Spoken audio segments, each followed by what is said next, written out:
내가 여호와를 항상 송축하며 내 입술로 항상 주를 찬양하리이다. 내 영혼이 여호와를 자랑하리니 곤고한 자들이 이를 듣고 기뻐하리로다. 나와 함께 여호와를 광대하시다 하며 함께 그의 이름을 높이세. 하나님은 영이시니 예배하는 자가 영과 진리로 예배할지니라. 아멘. 하나님 아버지, 하나님께서 구하시는 제사는 상한 심령이라 하셨습니다. 그 말씀을 기억하면서 죄와 허물이 가득한 저희가 지극히 겸손한 마음으로 성전에 올라와 예배합니다. 통회하며 자복하는 저희 마음을 멸시하지 마시고 주님의 품에 품어 주옵소서. 이스라엘 백성들이 의로운 제사와 온전한 번제를 드릴 때 기뻐하셨던 하나님, 오늘 마음과 뜻과 정성을 다해 드리는 저희의 예배도 기쁘게 받아 주옵소서. 예수님의 이름으로 기원하옵나이다. 아멘. 모두 계신 자리에서 일어나셔서 사도신경으로 우리의 신앙을 고백합니다. 전능하사 천지를 만드신 하나님 아버지를 내가 믿사오며 그 외아들 우리 주 예수 그리스도를 믿사오니 이는 성령으로 잉태하사 동정녀 마리아에게 나시고 본디오 빌라도에게 고난을 받으사 십자가에 못 박혀 죽으시고 장사한 지 사흘 만에 죽은 자 가운데서 다시 살아나시며 하늘에 오르사 전능하신 하나님 우편에 앉아 계시다가 저리로서 산자와 죽은 자를 심판하러 오시리라. 성령을 믿사오며 거룩한 공예와 성도가 서로 교통하는 것과 죄를 사하여 주시는 것과 몸이 다시 사는 것과 영원히 사는 것을 믿사옵나이다. 아멘. 찬송가 20장 큰 영광 중에 계신 주 함께 찬양하겠습니다.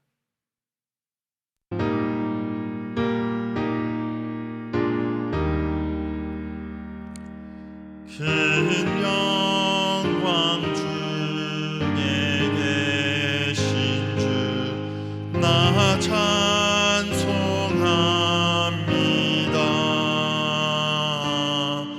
영원히 계신 주 이름 나 찬송합니다.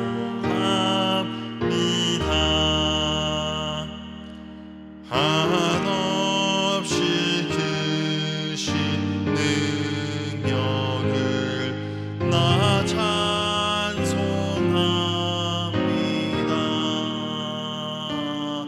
참되고 미쁜 그 언약 나 찬송합니다. 온 천지 창조하시던 그 말씀 힘있어 영원히 변치 않는 줄 나 믿사옵니다.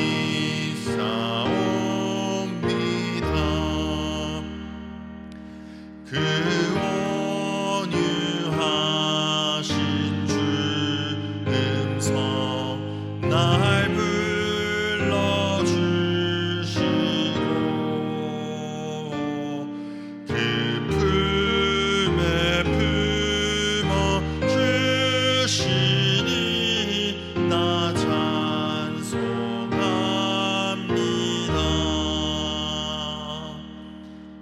아멘.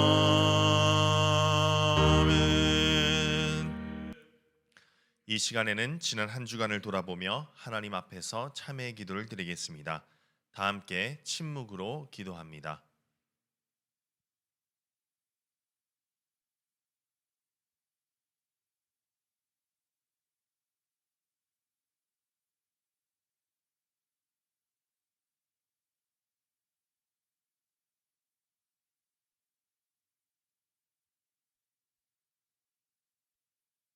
회개하는 자에게 주시는 하나님의 말씀이 여기 있습니다. 내 이름을 위하여 내가 노하기를 더디할 것이며 내 영광을 위하여 내가 참고 너를 멸절하지 아니하리라. 아멘. 모두 자리에 앉으셔서 찬송가 212장 겸손히 주를 섬길 때 함께 찬양하겠습니다.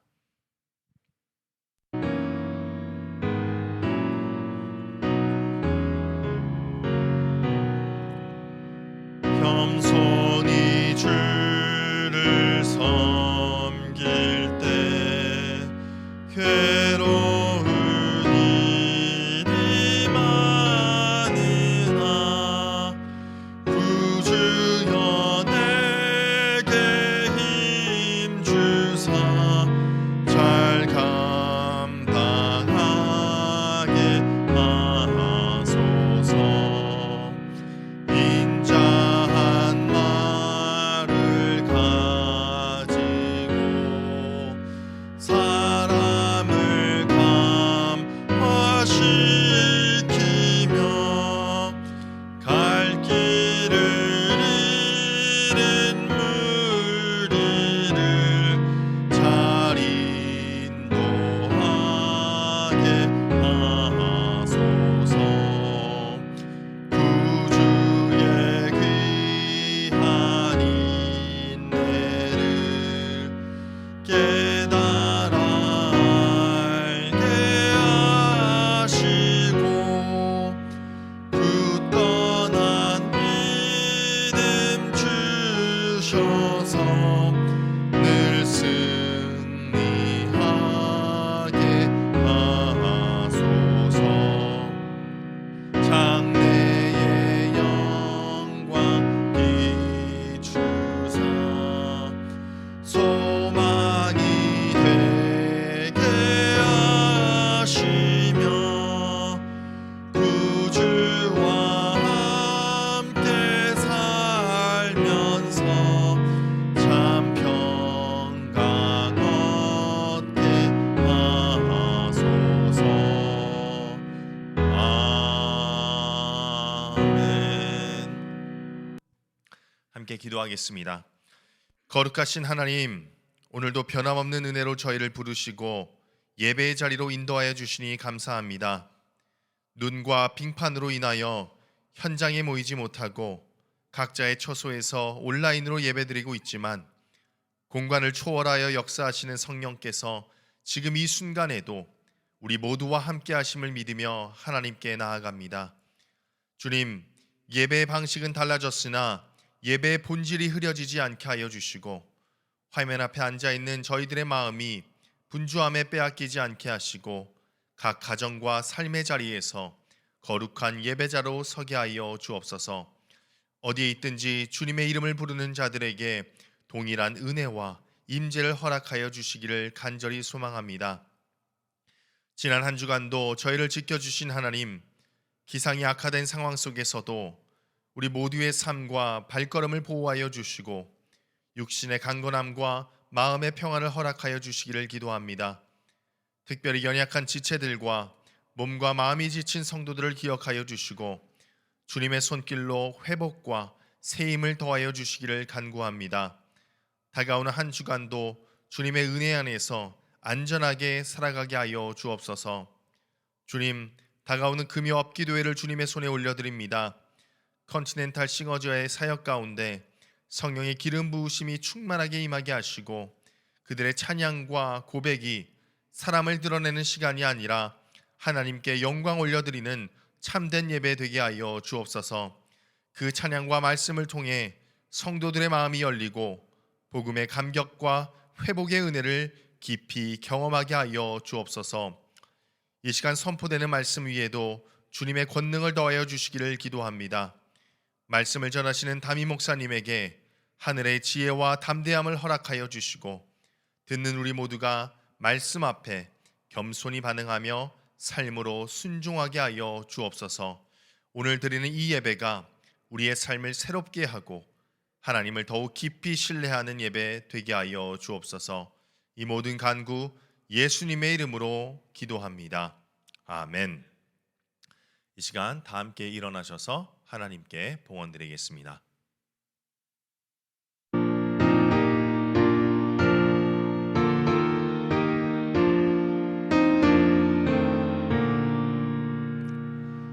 내게 있는 모든 것을 주를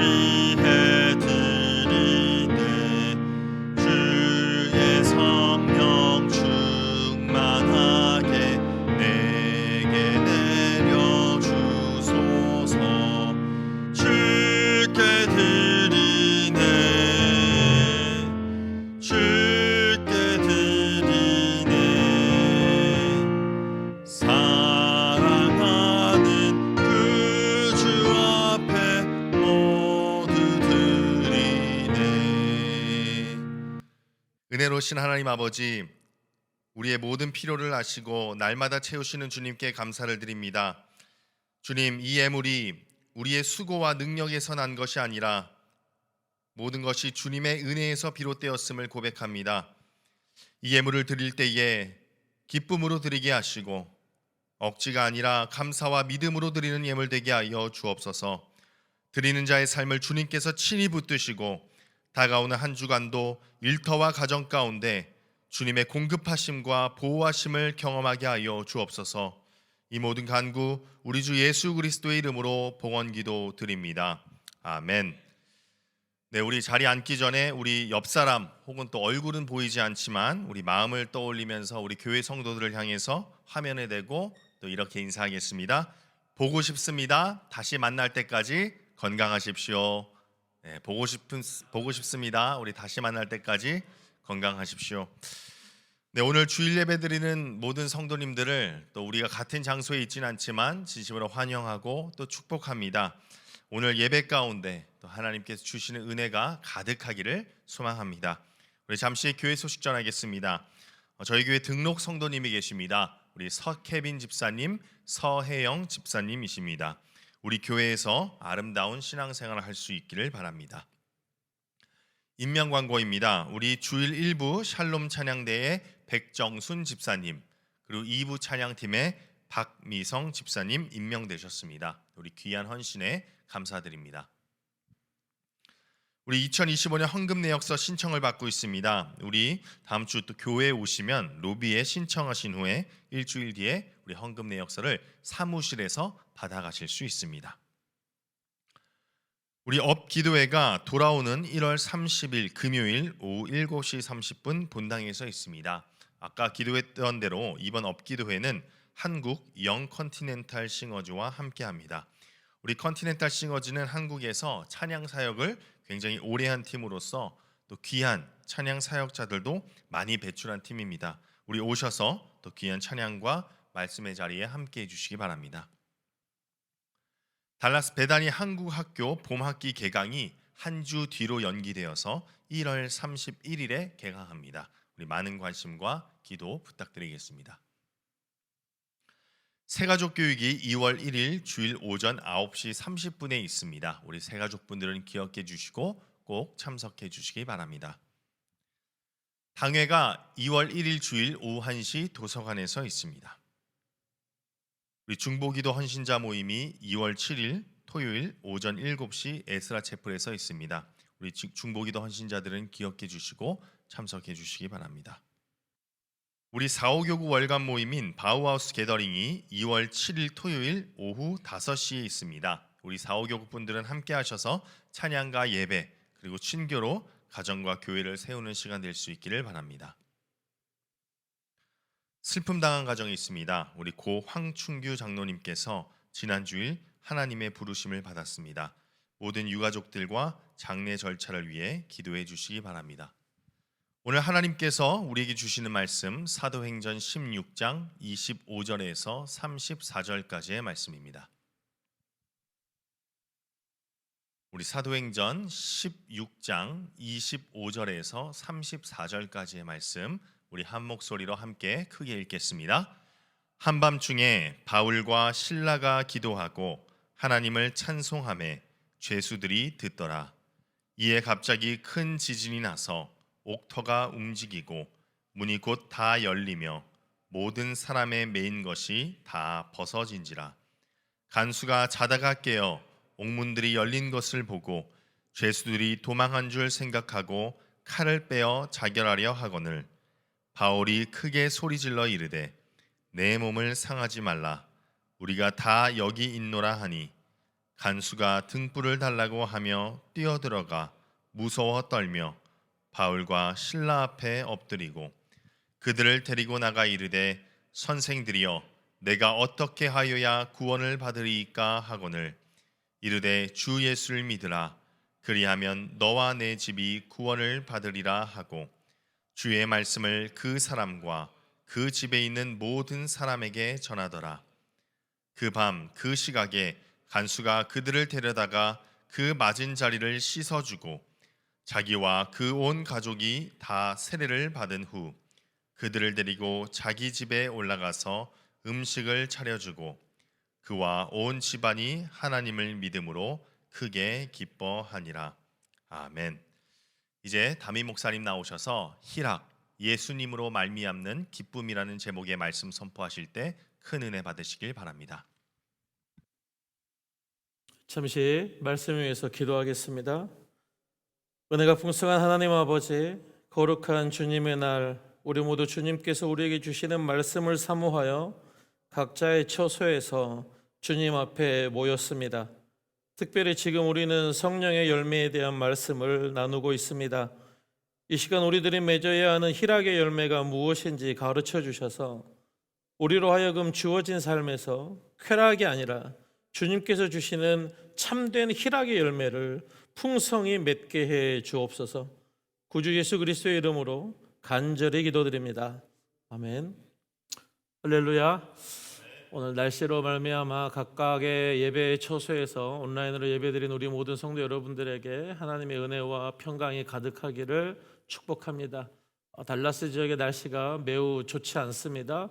우리 모든 성도 여러분들 건강에 유의하시고 특별히 각 가정 안에 동파 사고가 일어나지 않도록, 또한 피치 못할 사정으로 운전하시는 분들 또 안전사고 당하지 않고 하나님의 보호하심이 가득하기를 축복하고 기도합니다. 지금 저와 여러분은 계속해서 성령의 9가지 열매를 나누고 있습니다. 지난주는 사랑에 대한 말씀을 나누었죠. 어떠한 상황에서도 우리를 향한 사랑을 포기하지 않으시는 그 하나님의 사랑이 저와 여러분 안에 충만하게 있어야 할 줄 믿습니다. 오늘은 그 두 번째로 희락에 대한 열매를 나누고자 합니다. 희락이라고 하는 것은 저와 여러분의 개인적인 쾌락을 의미하지 않습니다. 함께 즐거워하는 것입니다. 외부적인 상황과 환경, 상대방의 행동에 의해 좌지우지되는 것이 아니라 하나님께서 저와 여러분에게 허락해 주신 예수 그리스도를 통한 구원으로 말미암아 그 기쁨을 빼앗기지 않는 것, 그 안에서 관계하고 교제하며 밝은 에너지를 흘려보내주는 것, 그것이 바로 희락입니다. 오늘 저와 여러분은 사도행전 16장의 말씀을 읽었습니다. 이 사도행전 16장의 말씀을 통하여 과연 희락이 무엇인지 우리들의 삶에서 다시 한번 결단하고 깨달을 수 있기를 원합니다. 바로 희락이라고 하는 것이 상황과 환경과 상관없이 우리로 하여금 끊임없이 기쁘게 하는 영적인 뿌리가 된다라고 하는 것을 오늘 말씀을 통해서 깨달을 수 있기를 원합니다. 오늘 본문을 이해하기 위해서는 본문의 배경을 알아야 되겠지요. 사도행전 15장 후반부부터 16장 초반부를 보면 사도 바울은 2차 전도 여행을 떠났습니다. 2차 전도 여행을 떠나며 사도 바울은 마가 요한을 데리고 가야 되느냐 말아야 하느냐의 문제로 바나바와 더불어 다투게 됐고 하여 서로의 길을 떠나게 됩니다. 그때 사도 바울은 실라를 자신의 동역자로 세워서 함께 2차 전도 여행을 떠났습니다. 그리고 디모데를 합류함으로 말미암아 세 사람이 함께 2차 전도 여행을 떠났습니다. 그렇게 사도 바울은 바울과 실라 또 디모데 이 세 사람은 1차 전도 여행 때 세웠던 하나님의 교회를 든든히 세우고 아시아 지역에서 사역했습니다. 그리고 북쪽 지역 비두니아 지역으로 옮겨서 사역하려고 했던 계획을 가지고 있었습니다. 그런 하나님께서 어떻게 하셨습니까? 아시아에서 복음을 전하지 못하게 하셨습니다. 또 예수의 영이 비두니아에서도 사역하지 못하게 하셨습니다.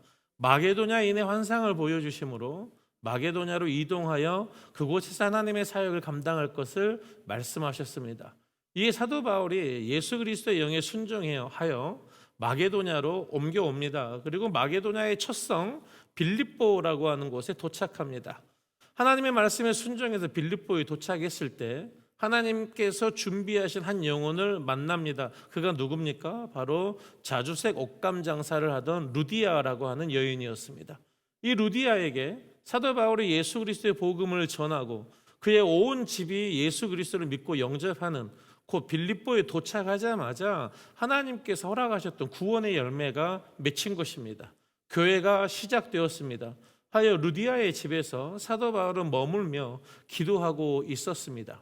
기도의 장소로 오고 가던 중에 사도 바울은 한 안타까운 영혼을 마주합니다. 귀신 들려서 점을 치던 한 여인이 길을 갈 때마다 사도 바울을 보고 괴롭혔습니다. 소리 질렀습니다. 그것을 너무나 안타깝게 여겼던 사도 바울은 그 귀신 들려 점을 치던 한 여인을 깨끗하게 예수 그리스도의 이름으로 치유해 주었습니다.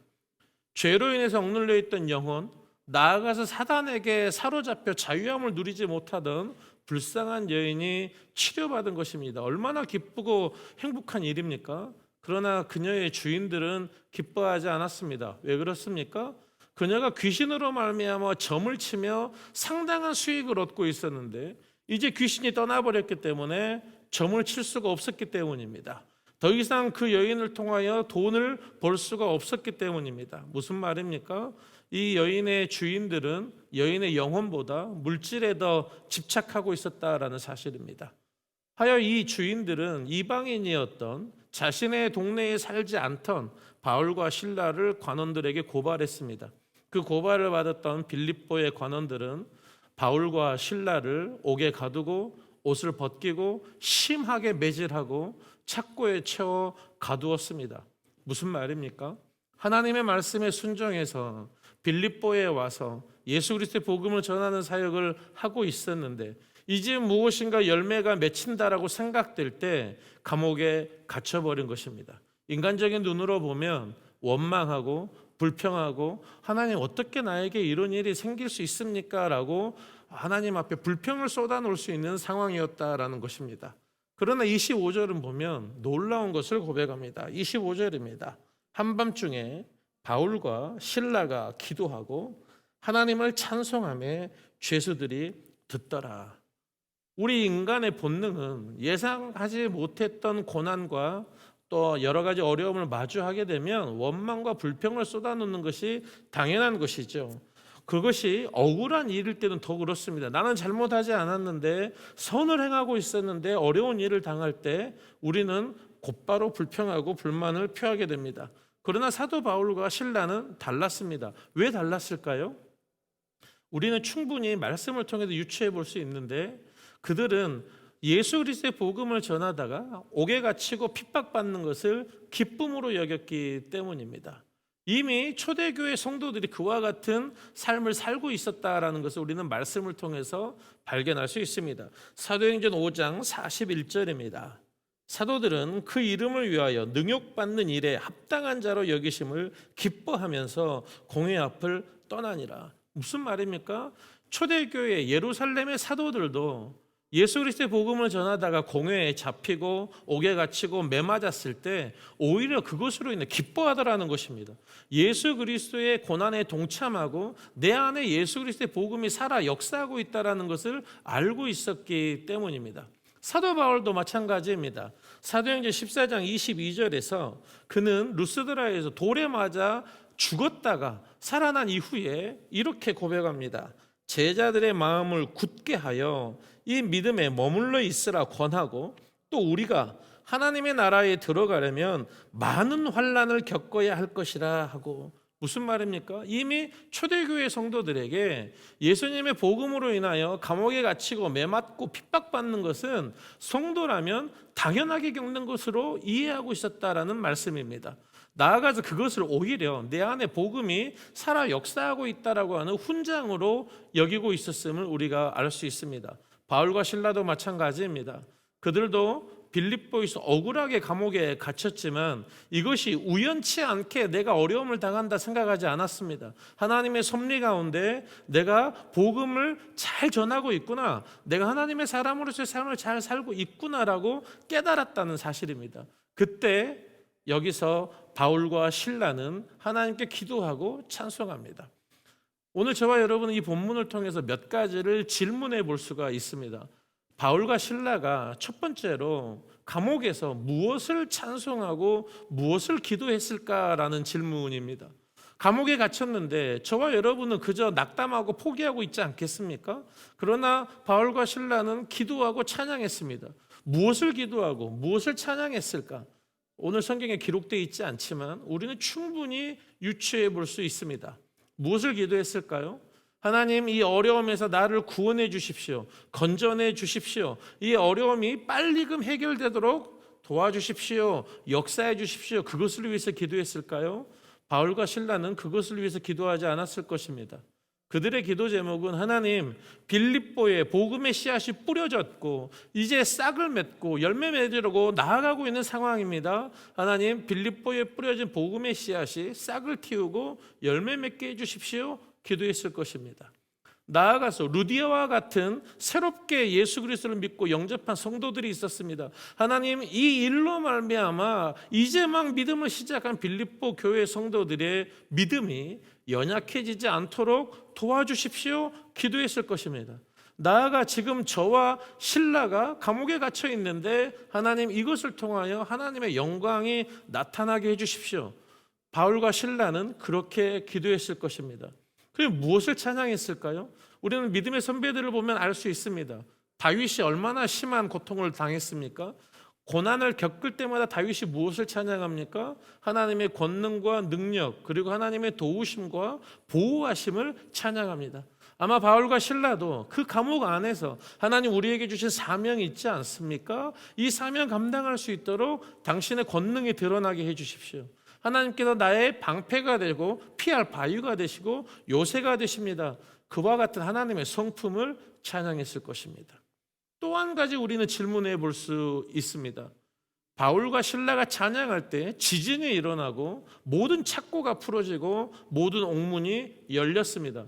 그런데 아무도 도망치지 않았다라는 것입니다. 엄청난 기적이지 않습니까? 사실 지진보다 아무 죄수도 도망가지 않은 것이 더 큰 기적입니다. 그럼 우리는 이렇게 질문해 볼 수 있죠. 왜 그들은 도망가지 않았을까? 그 답은 의외로 쉽게 찾을 수 있습니다. 25절 말씀 끝부분을 보면 바울과 실라가 하나님을 찬양하고 기도할 때 죄수들이 듣더라라고 기록하고 있습니다. 듣는다라고 하는 것은 잘 아시다시피 영어로는 두 가지의 동사가 있지 않습니까? hear라고 하는 동사와 listen이라고 하는 동사가 있습니다. 그저 어떤 소리가 들려올 때 소리가 있구나라고 하는 그것은 hear이죠. 그러나 집중해서 나에게 들려오는 그 소리에 어떤 의미가 있는가 귀 기울여 듣는 것은 listen입니다. 오늘 죄수들이 바울과 실라가 기도하고 찬양할 때 들었다라고 하는 단어가 바로 주의 깊게 들었다라는 것입니다. 무슨 말입니까? 곧 사도 바울과 실라의 영적인 권위 아래 그들이 압도되어 있다라는 것입니다. 아, 이들은 어찌하여 우리와 같이 감옥에 갇혀서 매맞고 비참한 상황에서 이렇게 기도할 수 있을까? 이렇게 찬양할 수 있을까? 이들은 도대체 누구인가? 바울과 실라의 영적인 권위 아래 그들이 압도당해 있었습니다. 그런데 그 상황 속에서 지진이 일어나고 착고가 풀어지고 옥문이 열립니다.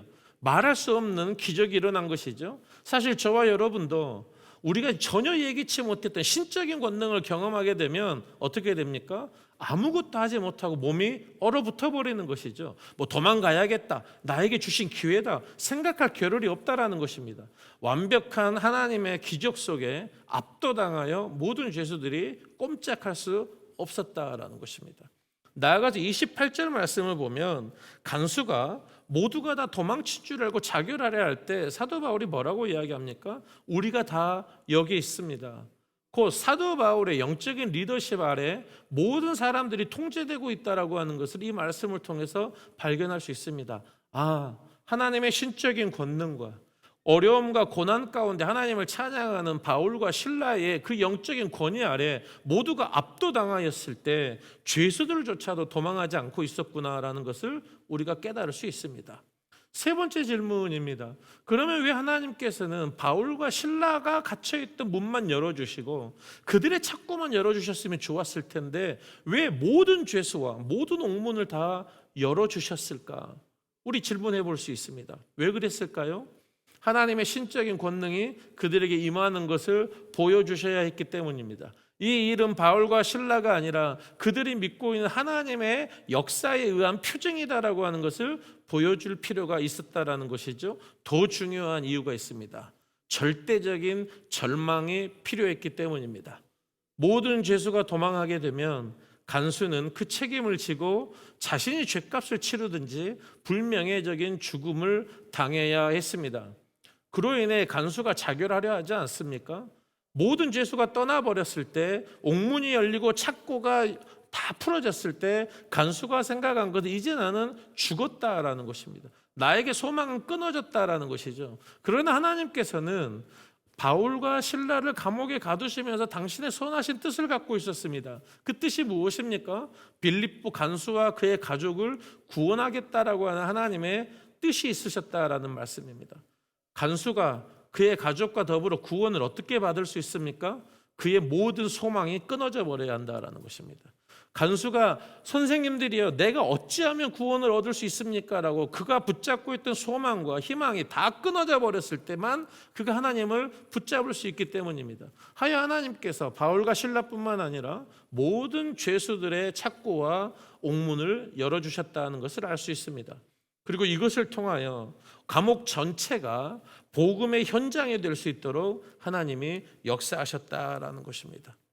이와 같은 모든 상황을 경험하면서 간수는 이제 나는 죽었다라고 생각하고 목숨을 끊으려 했습니다. 그러나 사도 바울이 우리가 다 여기 있습니다. 누구도 도망치지 않았습니다라고 그에게 안정감을 허락해 줍니다. 그때 30절에 간수는 이렇게 고백합니다. 그들을 데리고 나가 이르되 선생님들이여 내가 어떻게 하여야 구원을 받으리까 하거늘. 이 30절 질문은 굉장히 중요한 질문입니다. 그리고 아주 많은 경우 오해를 불러일으킵니다. 여기서 간수가 내가 어떻게 하면 구원을 받을 수 있습니까? 라고 할 때 이 질문을 전통적으로는 저와 여러분이 알고 있는 예수 그리스도의 십자가를 붙잡고 내가 어떻게 영생을 얻을 수 있습니까? 그와 같은 질문으로 해석하는 경우가 있습니다. 그래야 31절에서 사도 바울이 이야기하는 주 예수를 믿으라 그리하면 너와 내 집이 구원을 얻으리라고 하는 답과 연결되기 때문이죠. 그러나 오늘 간수가 하고 있는 질문은 저와 여러분이 생각하는 구원에 대한 질문은 아니다라는 것입니다. 왜 그렇습니까? 이 간수는 이방인입니다. 자기 자신이 죄인이라고 하는 죽음의 억압 속에 이 문제를 해결할 수 없는 존재다라고 하는 자각이 없는 사람입니다. 그런데 단순히 바울과 실라를 통하여 죄수들이 통제되고 있다는 것을 통하여 갑자기 그 사람이 영적인 것을 깨달아 내가 어떻게 하면 영생을 얻을 수 있습니까? 라고 질문하는 것 이치에 맞지 않는 것이죠. 논리적으로도 맞지 않는 것이고 상식적으로도 있을 수 없는 일입니다. 여기서 간수가 사용하는 구원이라고 하는 단어를 그래서 우리가 살펴볼 필요가 있는데 헬라어 단어를 살펴보면 소도라고 하는 단어입니다. 구조되다, 구출받다, 고침받다라는 뜻을 갖고 있습니다. 수동태입니다. 어려운 상황 속에서 어떻게 건짐을 받는가라고 하는 단어입니다. 하여 오늘 간수가 선생님 내가 어떻게 하면 구원을 얻을 수 있습니까? 라고 하는 이 질문은 이와 같은 뜻입니다. 어떻게 하면 내가 이 혼란에서 벗어날 수 있습니까? 지금 엄청난 문제가 일어나 버렸는데 이걸 내가 어떻게 하면 정리할 수 있겠습니까? 라고 하는 아주 단순한 질문이다라는 것입니다. 그런데 31절에 사도 바울이 뭐라고 답을 줍니까? 이렇게 답을 줍니다. 이르되 주 예수를 믿으라 그리하면 너와 내 집이 구원을 받으리라 하고 간수는 자신이 마주하고 있는 눈에 보이는 환경과 상황을 어떻게 해결할 수 있을까? 이 상황을 어떻게 정리할 수 있을까? 단순한 질문을 던졌습니다. 그런데 사도 바울은 그가 겪고 있는 현실의 문제뿐만 아니라 그가 질문하지도 않았던 깨닫지도 못했던 영적인 문제까지 해결할 수 있는 답을 줍니다. 그 답이 무엇입니까? 주 예수 그리스도를 믿으라는 것입니다. 무슨 말입니까? 주 예수 그리스도를 주로 영접하고 고백하고 예수 그리스도의 자녀가 되기로 그의 성도가 되고 제자가 되기로 결단하게 되면 우리들의 눈앞에 펼쳐지는 모든 문제와 상황 앞에서도 우리가 오늘 간수처럼 흔들리지 않을 수 있다는 것입니다. 모든 문제를 해결할 수 있고 정리할 수 있고 그 안에서 굳은 심지를 유지할 수 있다. 뿐만 아니라 하나님께서 우리에게 원하시는 것은 상황과 환경에 휘둘리는 것을 넘어서서 그 예수 그리스도를 통하여 죄의 문제를 해결하고 영적인 구원을 받고 영원한 생명을 누리는 것까지 하나님이 원하신다라는 것을 사도 바울이 가르쳐 줍니다. 무슨 말입니까? 사도 바울이 주제를 갑자기 바꾼 것이 아니라 간수는 단순하게 질문했지만 간수의 질문을 뛰어넘는 훨씬 더 심도 깊은 답을 주문을 통하여서 간수로 하여금 예수 그리스도를 주로 고백할 수 있도록 복음을 제시하고 있다는 말씀입니다. 이어서 32절부터 34절의 말씀을 보면 간수와 그의 가족이 어떻게 구원을 받고 세례를 받는지에 대한 과정이 기록되어 있습니다. 그런데 말씀을 잘 읽어보면 시간의 순서가 뒤죽박죽으로 섞여 있다는 것을 알 수 있습니다. 왜 그렇습니까? 아직 바울과 실라가 간수의 집에 가지 않았는데 감옥에 있는 상황 속에서 간수와 그의 가족에게 복음을 전했다. 그들이 믿었다. 세례를 받았다. 그 이후에 집에 올라가서 식사했다. 시간적인 순서로 맞지 않다라는 것입니다. 그럼 우리는 이 본문을 어떻게 읽어야 될까? 사도행전의 저자 누가가 이 사건을 시간 순서 연대기로 기록하고 있는 것이 아니라 우리에게 신학적인 의미를 가르쳐주고 있다는 것을 깨달아야 됩니다. 어떻게 우리가 구원을 받고 참된 희락을 누릴 수 있는가? 어떻게 구원을 받습니까?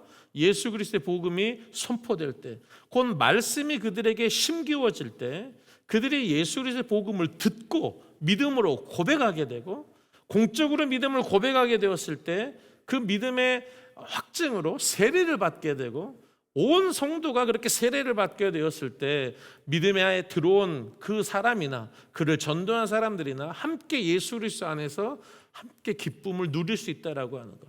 말씀과 믿음과 세례와 기쁨의 이 신학적인 흐름을 오늘 누가가 가르쳐주는 것입니다. 하여 32절부터 34절을 저와 여러분은 시간의 순서가 아니라 의미를 가지고 읽을 때 이 말씀이 무슨 의미인가를 정확하게 깨달을 수 있다라는 것입니다. 여기까지가 오늘 본문의 내용입니다. 오늘 본문을 보면 예수 그리스도를 믿는 믿음 안에 기쁨으로 충만해 있던 사도 바울과 실라를 통하여 간수가 회심하고 그의 가족이 회심하는 놀라운 본문입니다. 엄청난 역전의 복음이 오늘 기록되어 있다라는 것입니다. 어떤 복음의 역전이 기록되어 있습니까?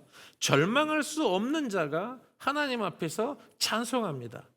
육체적으로 감옥에 갇혀 있는 자가 자유인을 통하여 자유인에게 참된 자유를 선포해 준다라는 것입니다. 나아가서 죽으려던 자가 예수 그리스도의 기쁨을 소유하고 있는 자를 통하여 영원한 생명을 누리게 됩니다. 나아가서 간수라고 하는 사람은 죄인의 육체를 씻어주고 있는데 그 죄인은 오히려 나아가서 간수의 영혼을 깨끗하게 예수 그리스도의 보혈로 씻어주는 영적인 역전의 복음이 오늘 사도행전 16장에 기록되어 있다라는 것입니다. 오늘 이 말씀을 통해서 저와 여러분은 희락, 예수 그리스도로 말미암는 기쁨이 무엇인지, 그걸 어떻게 우리가 소유할 수 있는지를 두 가지로 우리들의 삶에 적용할 수 있기를 원합니다. 첫 번째 적용입니다. 저와 여러분은 상황을 영적으로 해석할 수 있는 지혜를 소유해야 합니다. 다시 말씀드립니다. 저와 여러분은 살면서 수많은 환경을 마주하게 됩니다. 저와 여러분이 경험하고 있는 어떤 곳에 몸담고 있는 상황과 환경을 나의 경험과 지혜로 해석할 것인가, 영적으로 해석할 것인가 중요합니다. 세상은 어렵고 힘든 일을 마주하게 되면 뭐라고 이야기합니까? 아, 큰일 났다. 어떡하지? 곧 간수와 같이 어떻게 하면 내가 여기서 이 상황을 모면할 수 있지, 구원받을 수 있지, 구출될 수 있지라고 큰일 났다라고 생각하는 것입니다. 하여 세상은 큰일 났다라고 생각할 때 이 큰일을 어떻게 해결하려고 합니까? 자신의 경험과 지혜, 인맥으로 해결하려고 합니다. 그래서 세상에서는 많이 배우고 많이 가지고 사회적으로 많이 높아져서 인맥을 잘 소유하고 있으면 그것을 자랑하고 그것으로 인해서 기뻐하려고 한다라는 것입니다. 그러면 그와 같은 자격을 갖추지 못한 사람은 어떻습니까? 늘 절망하고 좌절해야 됩니까? 그렇지 않다라는 것입니다. 하여 성도는 달라야 합니다. 예상하지 못하고 예기치 못했던 고난과 어려움이 우리들에게 찾아올 때 큰일 났다가 아니라 성도는 어떻게 생각해야 될까요? 이제 나의 삶 속에서 나는 하나님의 역사하심을 경험하겠구나. 이제는 나의 손을 떠났으니 내가 해결할 수 있는 것은 없으니 이제는 하나님이 일하시겠구나. 나는 이제 하나님의 역사하심을 경험하겠구나라고 우리들의 생각을 바꾸어야 한다는 것입니다. 우리들의 삶 속에 찾아오는 고난에 대해서 여러 번 설교했었습니다. 당연히 저와 여러분이 어떠한 고난을 마주하게 되면 제일 먼저 우리는 무엇 해야 됩니까? 가장 먼저 우리는 우리 자신을 돌아보아야 합니다. 나의 욕심과 나의 실수와 나의 죄는 없었을까? 왜 그렇습니까? 우리들의 삶 속에 어려움이 찾아오는 가장 대부분의 이유는 우리 안에 있는 죄와 교만과 욕심 때문이기 때문입니다. 하여 고난과 어려움에 처했을 때 가장 먼저 자기 자신을 점검하고 죄와 교만과 탐욕은 없었는지 점검해야 합니다. 그리고 발견했을 때는 즉시로 회개해야 되겠죠. 그러나 또 우리와 상관없이 우리는 정말 하나님 앞에서 순결했는데 세상의 악함으로 인하여, 타인의 악함으로 인하여 저와 여러분이 어려움을 당할 수 있습니다. 사탄의 유혹으로 어려움 당할 수 있습니다. 때로는 하나님의 시험하심으로 어려움을 겪을 수 있습니다. 하여 저와 여러분은 우리들이 마주하는 모든 환경을 반드시 영적으로 해석할 수 있어야 합니다. 어떻게 영적으로 해석할 수 있어야 합니까? 내가 경험하고 있는 이 문제보다 하나님이 훨씬 크시다라고 하는 지혜를 소유해야 합니다. 이것이 가장 먼저 모든 상황을 영적으로 해석하는 지혜의 첫걸음입니다. 내가 마주하고 있는 이 상황보다 그 뒤에 계신 하나님이 훨씬 크다 고백해야 된다는 사실입니다. 다윗을 보십시오. 다윗이 골리앗을 마주하지 않습니까? 다윗은 골리앗을 봅니까? 그렇지 않습니다. 만군의 하나님 여호와를 봅니다. 사울로 말미암아 어려움에 처합니다. 사울에게 집중합니까? 문제에 집중합니까? 그렇지 않습니다. 다윗이 누구에게 집중합니까? 문제 뒤에 계시는 하나님께 집중합니다. 그때 다윗은 무너지지 않습니다. 다니엘은 어떻습니까? 하나님 앞에 기도하고 뜻을 정하고 믿음에 굳건하게 섰습니다. 그러다가 그는 사자굴에 들어가서 죽을 위기에 처합니다. 그러나 다니엘은 사자굴을 보지 않습니다. 자신을 위험에 빠뜨린 악한 사람들을 쳐다보지 않습니다. 문제 뒤에 계시는 하나님을 바라봅니다. 기쁨으로 사자굴에 들어가더라는 것입니다. 하박국은 어떻습니까? 바벨론에 의해서 자신의 나라가 무너질 것이다라고 하는 하나님의 음성을 듣습니다. 그러나 자기 민족이 겪게 될 어려움에 집중하지 않습니다. 하박국이 그 문제를 허락하신 하나님을 바라볼 때, 하나님의 뜻을 통하여 자신의 나라가 회복될 것을 꿈꾸고 소망할 때 뭐라고 고백합니까? 아무 것이 없어도 나는 구원의 하나님으로 인해서 기뻐할 수 있습니다라고 고백합니다. 무슨 말입니까? 문제 뒤에 계시는, 문제보다 크신 하나님을 바라볼 때 하나님이 주신 기쁨 빼앗기지 않는다는 것입니다. 우리 예수님 어떻습니까? 예수님도 십자가의 고난을 힘들다, 어렵다 여기지 않으셨습니다. 십자가 뒤에 있는 영광, 그리고 십자가 뒤에 계신 하나님 아버지의 뜻을 바라보았을 때 기쁨으로 우리 구주 예수 그리스도께서 십자가를 짊어지시더라는 사실입니다. 사랑하는 성도 여러분, 우리 모든 믿음의 선배들과 우리 구주 예수 그리스도께서는 고난과 힘들고 어려운 역경 속에서 문제 뒤에 계신 하나님을 바라보았을 때 자신이 경험한 모든 환경을 영적으로 풀어나갈 수 있었습니다. 둘째, 저와 여러분이 영적으로 모든 상황을 해석하기 위해서는 어떤 지혜가 필요합니까? 바로 고난이라고 하는 것을 통하여 나는 예수 그리스도의 성품을 닮아갈 수 있구나, 이것이 나를 연단하는 중요한 시간이 되는구나라고 하는 지혜를 소유해야 한다는 것입니다. 오늘 사도 바울과 실라는 감옥에 갇혔습니다. 두렵죠? 떨리지요? 심하게 매맞았습니다. 얼마나 몸이 아프고 힘들었겠습니까? 얼마나 심리적으로는 두렵고 걱정되고 염려되었겠습니까? 짜증도 날 수도 있고 불평 불만이 터져 나올 수 있지만 의지를 가지고 하나님 앞에서 찬양하고 의지를 가지고 기도합니다. 왜냐하면 그것이 지금 내가 예수 그리스도를 아주 잘 믿고 있구나라고 하는 아주 중요한 증표가 된다라고 하는 것을 바울이 알고 있었기 때문입니다. 빌립보서 1장 12절을 보면 이렇게 말씀합니다. 오늘 이 빌립보 상황 속에서 감옥에 갇혔던 이 모든 것을 다 알고 있는 사람들에게 이후에 사도 바울이 쓴 편지가 빌립보서 아닙니까? 1장 12절입니다. 형제들아, 내가 당한 일이 도리어 복음 전파의 진전이 된 줄을 너희가 알기를 원하노라. 로마 감옥에 갇혀 있을 때 사도 바울이 빌립보 교회 성도들에게 준 편지입니다. 지금 내가 로마 감옥에 갇혀 있는데 내가 감옥에 갇혀 있는 것이 오히려 복음의 진전이 되는구나. 나는 이 감옥에 갇혀서 예수 그리스도의 성품을 닮아가고 있음으로 인해 나는 기뻐한다, 소망한다. 그것이 빌립보서의 주제이지 않습니까? 아마도 빌립보서를 받아보았던 빌립보 교회 성도들은 사도 바울이 자기들에게 복음을 가장 처음 전해 주었을 때, 그때 감옥에 갇혔을 때도 그렇게 기뻐하더니 이 사람의 기쁨은 변함이 없구나. 이 사람은 빌립보 감옥에 갇혔을 때든 로마 감옥에 갇혔을 때든 언제나 예수 그리스도를 닮아가는 데만 집중하고 있거나 빌립보 성도들이 깨닫지 않았겠습니까? 사도 바울이 그와 같은 삶을 살더라는 것입니다. 왜요? 우리 예수님도 묵묵하게 기쁨으로 십자가를 감당하셨기 때문에 그를 따르겠다라고 결정했던 제자가 어려움을 겪는 것은 당연한 것이기 때문입니다. 하여 저와 여러분 모두가 억울하고 애매한 고난을 당할 때, 이 상황을 통하여 내가 예수 그리스도의 성품을 닮아갈 수 있겠구나, 우리들의 생각을 전환해야 한다라는 것입니다. 세 번째, 저와 여러분이 상황을 영적으로 해석하기 위해서는 모든 것을 합력하여 선을 이루신 하나님을 향한 온전한 신뢰를 갖고 있어야 합니다. 그래야 상황을 영적으로 해석할 수 있는 지혜가 생길 수 있다라는 것입니다.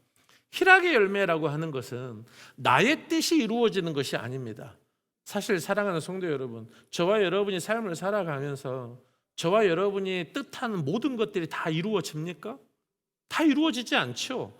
대다수의 경우가 이루어지지 않습니다. 그러면 우리는 기뻐할 수가 없는 것이죠. 희락은 나의 뜻이 이루어졌기 때문에 내가 기뻐하는 것이 아닙니다. 나의 뜻이 이루어지지 않아도 하나님의 뜻이 이루어지는 것으로 인해서 기뻐하는 것이 희락입니다. 오늘 바울과 실라가 그렇습니다. 자신들은 감옥에 갇히고 싶지 않았지요. 그러나 감옥에 갇혔습니다. 그런데 이것을 통해서 하나님이 놀라운 일을 행하지 않습니까? 빌립보 감옥 안에 갇혀있던 모든 죄수들이 하나님의 역사하심을 경험하게 되었습니다. 빌립보의 간수가 예수 그리스도의 복음에 들어오게 되고 그의 모든 가족이 예수 그리스도를 영접하게 되는 하나님의 섭리가 있었다라는 사실입니다.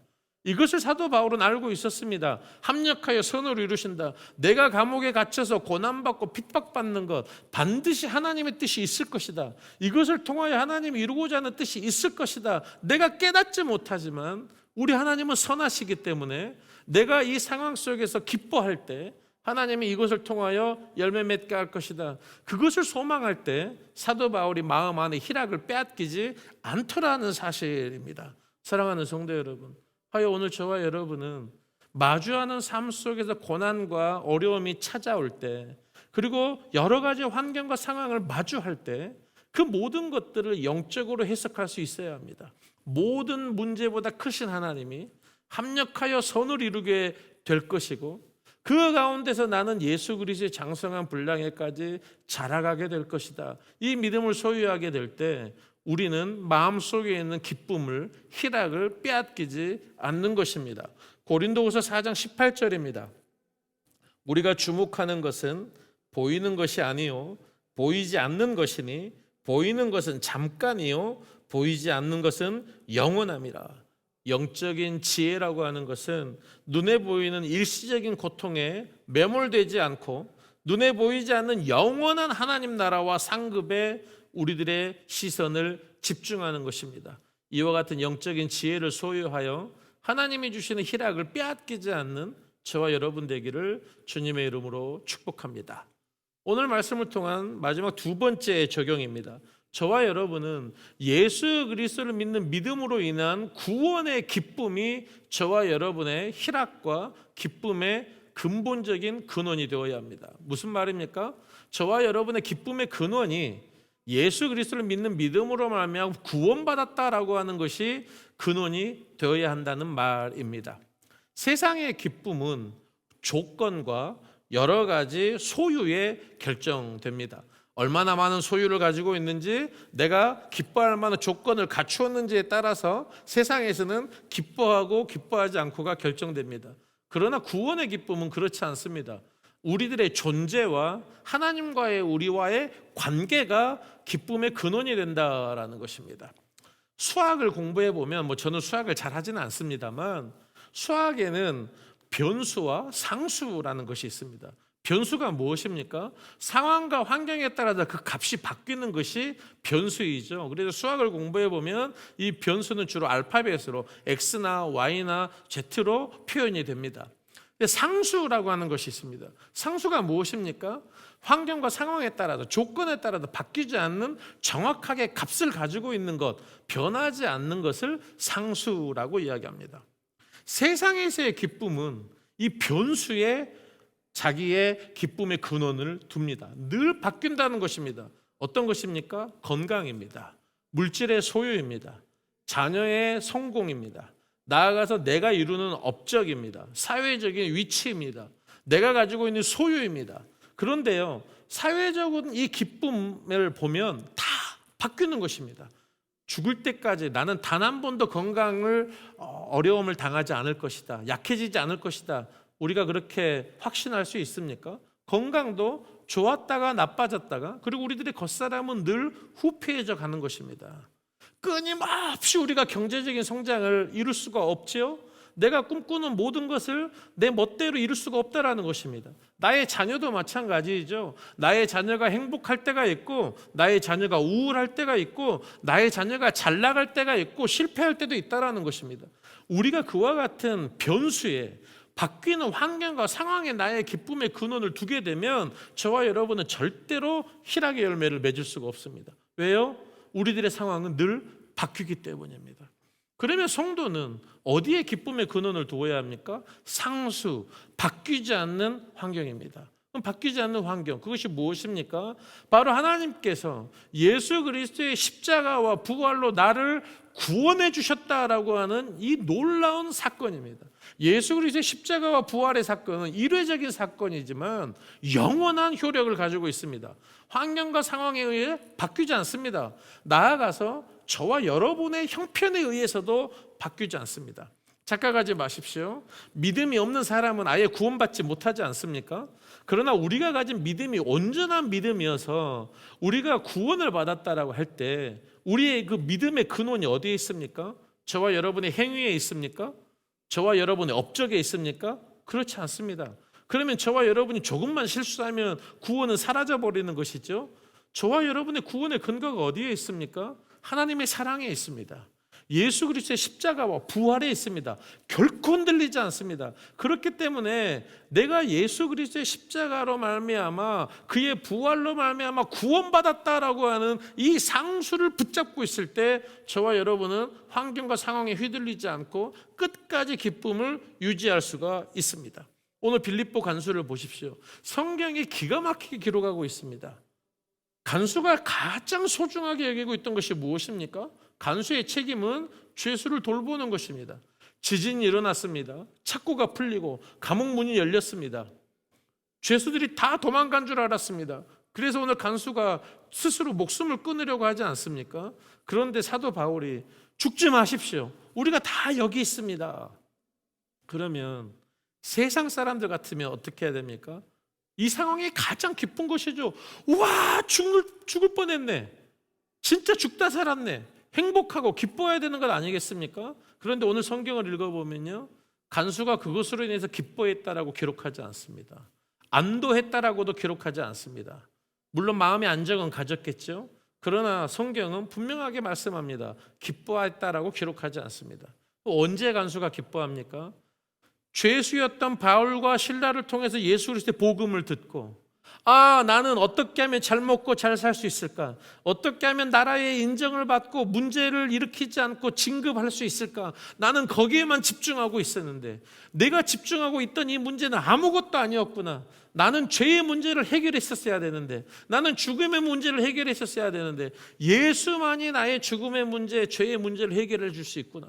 이 죄수들을 통하여 하나님 나에게 예수의 복음을 가르쳐 주시니 감사합니다. 그래서 간수가 그의 온 가족과 더불어 예수를 붙잡지 않습니까?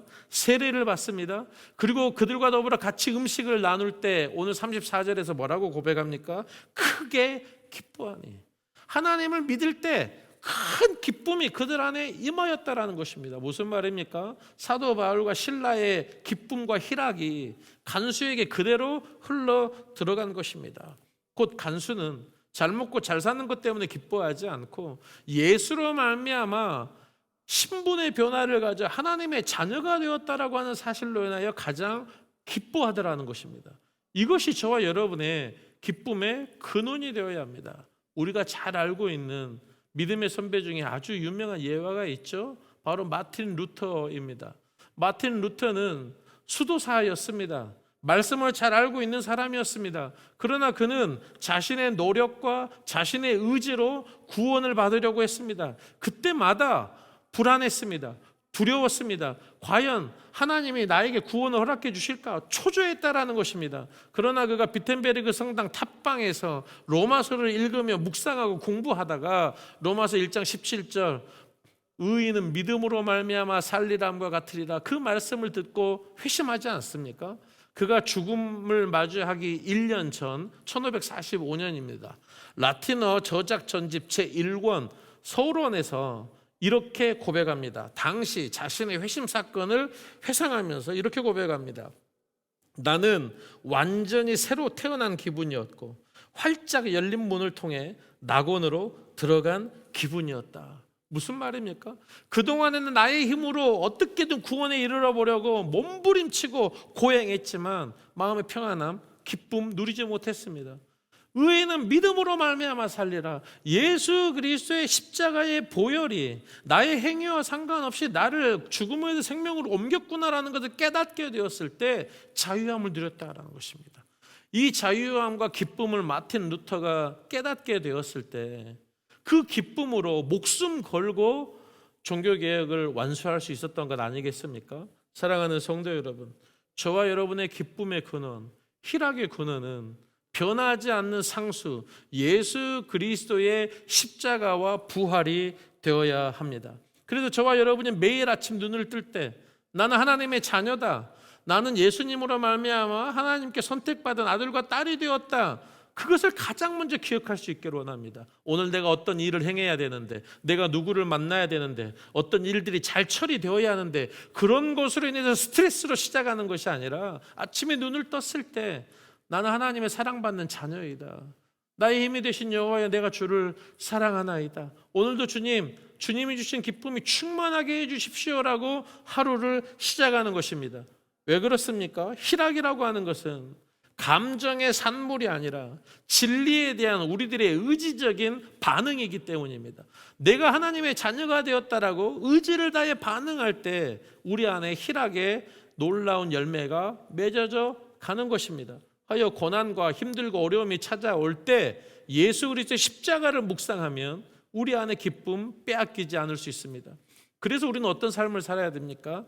자기 의가 아닙니다. 예수 그리스도의 의로 옷 입어야 합니다. 왜요? 우리는 늘 넘어지기 때문에, 우리는 늘 실수하고, 우리는 늘 죄를 범하기 때문입니다. 하여 나 자신에게 집중하게 되면 저와 여러분 절대로 기쁨을 누리지 못합니다. 그러나 예수 그리스도의 십자가 앞에 달려나아가 눈을 들어 그 십자가를 바라보기 시작할 때 그 십자가의 보혈이 우리를 덮게 되고 그 안에 주님이 주시는 기쁨과 희락이 충만하게 될 줄 믿습니다. 로마서 5장 11절입니다.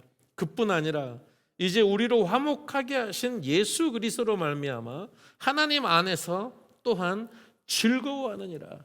우리가 누구 안에서 즐거워한다고요? 하나님 안에서. 베드로전서 1장 8절에서 9절입니다. 예수를 너희가 보지 못하였으나 사랑하는도다. 이제도 보지 못하나 믿고 말할 수 없는 영광스러운 즐거움으로 기뻐하니 믿음의 결국 곧 영혼의 구원을 받음이라. 우리가 무엇으로 즐거워할 수 있습니까? 믿음의 결국 곧 구원입니다. 사랑하는 성도 여러분, 예수 그리스도를 통한 구원의 기쁨이 저와 여러분의 희락과 기쁨의 근본적인 이유가 될 수 있기를 주님의 이름으로 축복합니다. 이제 말씀을 맺습니다. 오늘 저와 여러분은 성령의 두 번째 열매 희락에 대해서 나누었습니다. 희락은 감정의 산물이 아닙니다. 기억하십시오.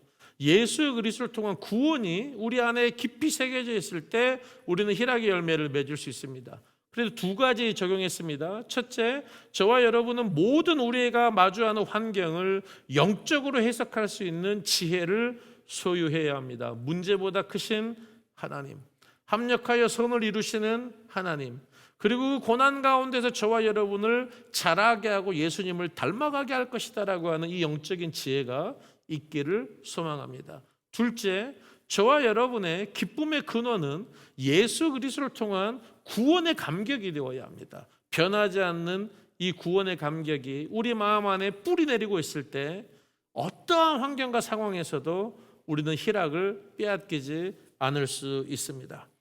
여러분의 마음에 기쁨의 창고, 희락의 창고를 세상의 조건으로 절대로 채우면 안 됩니다. 밑 빠진 독에 물 붓는 것이죠. 저와 여러분은 예수 그리스도를 믿는 그 믿음, 그것으로 인한 구원의 반석 위에 우리들의 희락의 집을 세워야 합니다. 그래야 희락 빼앗기지 않습니다. 환경과 상황을 뛰어넘어 기뻐할 수 있습니다. 우리 배단의 모든 성도 여러분들이 예수 그리스도 안에서 하나님이 주시는 기쁨을 매 순간 누릴 수 있기를 주님의 이름으로 축복합니다. 함께 기도하겠습니다. 사랑과 은혜가 풍성한 하나님 아버지, 우리를 위해 독생자 예수 그리스도를 보내주셔서 감사드립니다. 그리고 그의 십자가의 죽음과 부활로 우리를 구원해 주시고 하나님 자녀 삼아 주심에 감사드립니다. 이 구원의 기쁨과 감격이 우리를 압도하게 해 주시옵소서. 하여 어떠한 상황에서도 예수 그리스도를 통한 구원의 기쁨을 잃지 않는 우리들이 되도록 인도해 주옵소서. 구주 예수 그리스도의 이름으로 간절히 기도드립니다. 아멘. 우리 다 함께 자리에서 일어나셔서 찬송가 428장 찬양하겠습니다. 428장입니다.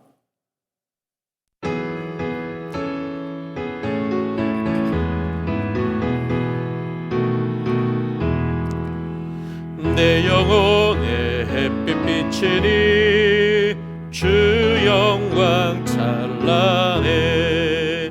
이 세상 어떤 빛보다 이 빛 더 빛나네. 주의 영광 빛난 광채 내게 비춰 주시옵소서. 그 밝은 얼굴 배울 때 나의 영혼 기쁘다. 내 영혼에 노래 있으니 주 찬양합니다. 주 귀를 기울이시사 다 듣고 계시네. 주의 영광 빛난 광채 내게 비춰 주시옵소서. 그 밝은 얼굴 배울 때 나의 영혼 기쁘다. 내 영혼의 봄날 되어서 주 함께 하실 때 그 평화 내게 깃들고 주 은혜 꽃 피네. 주의 영광 빛난 광채 내게 비춰 주시옵소서. 그 밝은 얼굴 배울 때 나의 영혼 기쁘다. 내 영혼에 희락이 있고 큰 소망 넘치네. 주 예수 복을 주시고 또 내려주시네. 주의 영광 빛난 광채 내게 비춰 주시옵소서. 그 밝은 얼굴 배울 때 나의 영혼 기쁘다. 아멘. 이제는 십자가에서 우리를 구원하신 구주 예수 그리스도의 은혜와 독생자의 희생으로 우리를 당신의 자녀 삼아 주신 하나님 아버지의 사랑하심과 우리 안에서 늘 말할 수 없는 탄식으로 기도하시며 선으로 인도하시는 성령 하나님의 충만 교통 인도하시는 역사가 영적 지혜를 소유하여 모든 상황 뒤에서 일하시는 하나님을 바라보는 삶, 예수 그리스도를 통해 생명 얻고 하나님 자녀가 되었음을 기쁨의 근원으로 삼는 삶을 살겠습니다. 하여 매 순간 희락의 열매를 풍성하게 맺어가며 빼앗기지 않겠습니다.